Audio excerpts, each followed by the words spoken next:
Hey everybody, thanks so much for joining us on 9 News Plus. I'm Chris Bianchi, and today we are going to specifically discuss COVID-19 in the Hispanic community here in Colorado. And today, as always, we are going to chat with Dr. Ricardo González-Fisher, a medical expert with Servicios de la Raza. And always, if you have a question in either in English or in Spanish for Dr. Ricardo González-Fisher, please email me at chris.bianchi@9news.com, and I'll make sure that it is answered. But as always, we're going to start things off today in Spanish. And with that, hola y buenas tardes a todos. Vamos a hablar sobre el COVID-19 en la comunidad hispana en Colorado en español con el doctor Ricardo González-Fisher. Doctor, buenas tardes y gracias por estar con nosotros hoy. Gracias, Chris. Siempre es un honor y un placer estar con ustedes. Gracias. Un placer, como siempre. Y bueno, con eso, además, si tienes una pregunta en inglés o en español, lo tendremos. Bueno, puedes mandármelo a chris.bianchi@9news.com. Pero, como siempre, vamos a empezar con un poco de información. Pero, doctor, antes de empezar normalmente, tengo que decir que estoy trabajando de mi casa hoy porque tengo el COVID-19. Mis síntomas son leves, pero yo estoy agradable a la vacuna por eso. Y doctor, ¿estoy correcto en diciendo que mis síntomas leves probablemente son más leves gracias a la vacuna? Efectivamente, Chris, eso es lo que sabemos hasta el momento. La vacuna contra el COVID-19 original, que es la vacuna que estamos aplicando, ha demostrado ser efectiva en disminuir síntomas, en disminuir la severidad de la infección, las hospitalizaciones y la muerte en personas a pesar de que tengan una infección por el Ómicron, que es la variante que predomina ahora. Entonces sí, tenemos que decir que la vacuna ha estado haciendo lo que tendría que hacer. Bueno, escuchar eso. Y bueno, cambiando un poco de tema, la FDA recomienda ahora que las futuras inyecciones de refuerzo incluyan protección contra las variantes de Ómicron. Doctor, ¿qué opinas de esta decisión?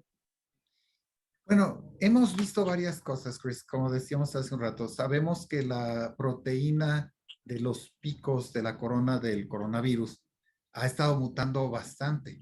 De hecho, ahí y como la vacuna va contra esta proteína, la vacuna ha permitido que personas como tú se infecten a pesar de estar vacunados.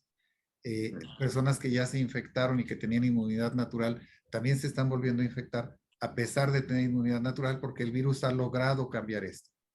Dicho esto, es importante recordar que sí se ha demostrado que esta vacuna disminuye complicaciones, disminuye hospitalizaciones, disminuye muertes, por lo cual sigue siendo una vacuna muy efectiva. Ahora, como sabemos que esto ha ido cambiando de manera importante y tenemos evidencia ya de laboratorio en los primeros estudios que hicieron para la variante Ómicron, que los anticuerpos se incrementan hasta el doble cuando se usa una vacuna para el Ómicron. Parece que esto es el camino que vamos a seguir. Y yo sé que ya dijo un poco de esto, pero ¿cómo llegaron la FDA a esta decisión? Básicamente siguiendo estos estudios, al ver que la variante, que el virus ha ido variando por estas mutaciones, al ver que las mutaciones que están dominando ahora son las variantes, las subvariantes del Omicron, la idea es tratar de prevenir esto. Unas cuestiones que todavía no tenemos bien resueltas es quién debe de recibir el booster. Si jóvenes sanos o solamente personas de alto riesgo. En eso se está trabajando. Y la otra cosa es, quieren modificar un poco la vacuna para hacerla polivalente, es decir, que siga atacando las cepas originarias y también las variantes, y además hacerla por inhalación nasal para que tenga un camino más natural, más similar al del virus, que proteja también desde la membrana nasal. Y doctor, ¿sabe cuándo van a decidir todas estas preguntas? Yo pienso que para el otoño que vamos a empezar con el momento de las nuevas, de las nuevas temporadas de vacunación, ya tendremos respuestas. Bueno, y doctor, finalmente puede contarnos más sobre las clínicas de vacunación que Servicios de la Raza está organizando, por favor. Sí, aprovechando que es el verano, que están los días muy bonitos, como tú sabes, vamos a tener en Westwood el sábado, el sábado 9 tenemos un evento, nos invitaron a participar en un evento que es una feria de mole. El mole, para los que no son mexicanos, es un platillo tradicional mexicano delicioso, o sea, va a haber diferentes tipos de mole ahí en Westwood. Estamos enfrente de un restaurante que se llama Calos, que está ahí directamente como Frida Kahlo en Westwood. Ahí vamos a estar entre 2 y 6 de la tarde poniendo vacunas a quien quiera ponerse su primera, segunda o sus refuerzos. Y también vamos a estar aplicando vacunas en Brighton el domingo. Bueno escuchar eso. Y bueno, eso concluye la parte en español de nuestro programa. Ahora seguiremos en inglés, doctor. Switching things over to English. Before we begin properly, I must say that I am currently working from home because I have COVID. So far, I'm grateful that I have mild symptoms, but I kind of said this in Spanish just a moment ago. I'm grateful to the vaccine for that. Doctor, am I right in saying that my symptoms are probably milder because of the vaccine? Yes, and I'm sorry that you got it, but I'm glad that you were vaccinated, because we know that an experience has shown that although there's these mutations on the spike protein that make the Omicron variant be infectious, even if you have immunity by a vaccine or by a previous acquired infection, we've seen that people who are vaccinated are more protected against severe disease, against hospitalization or death. So yes, we can say that vaccine is helping you. And Good. well, I'm glad that you're vaccinated. Well, me too, from the sound of it. And switching topics a little bit to, I think, our main point of discussion today. The FDA is now advising that future booster shots include protection against Omicron variants specifically. What do you make of that decision, doctor? Well, as we were talking about a moment ago, we know that spike protein on the virus has been mutating dramatically in the past year or so. This is the dominant variant right now. And we know that this variant has been able to tease the immune system and to infect people even if they're vaccinated or if they have immunity, natural immunity caused by a previous infection. So even though we know that the original vaccine is good to prevent hospitalization, death, or severe disease, there's still a group of people who are getting infected and are still sadly getting severe disease, people with high risk. So the logical steps would be to try to create a vaccine that adapted to that mutation of the virus. And this is what FDA is proposing. Is that what went into the FDA's decision, some of those studies that you just mentioned? That's what's going on. And also there's a big, they presented data from a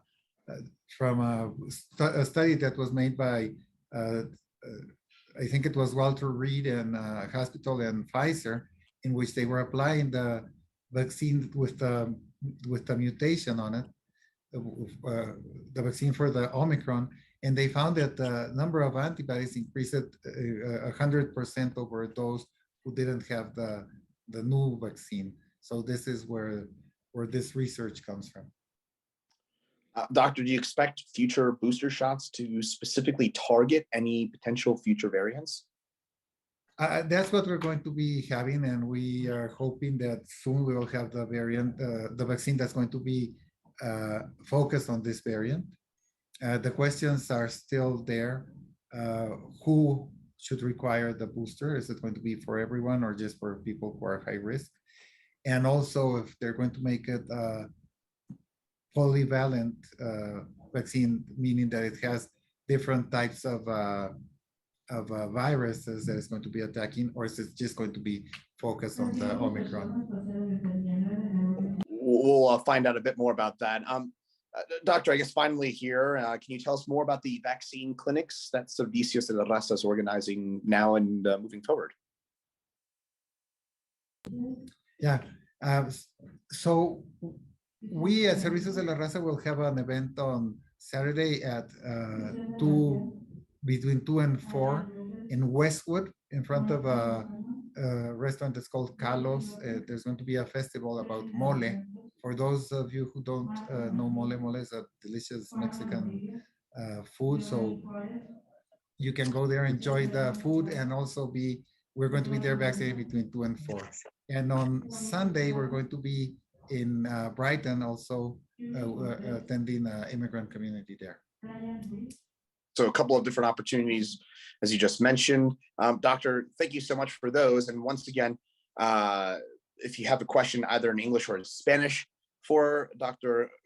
Ricardo González-Fisher, please email me at chris.bianchi.9news.com, and I'll make sure that is answered.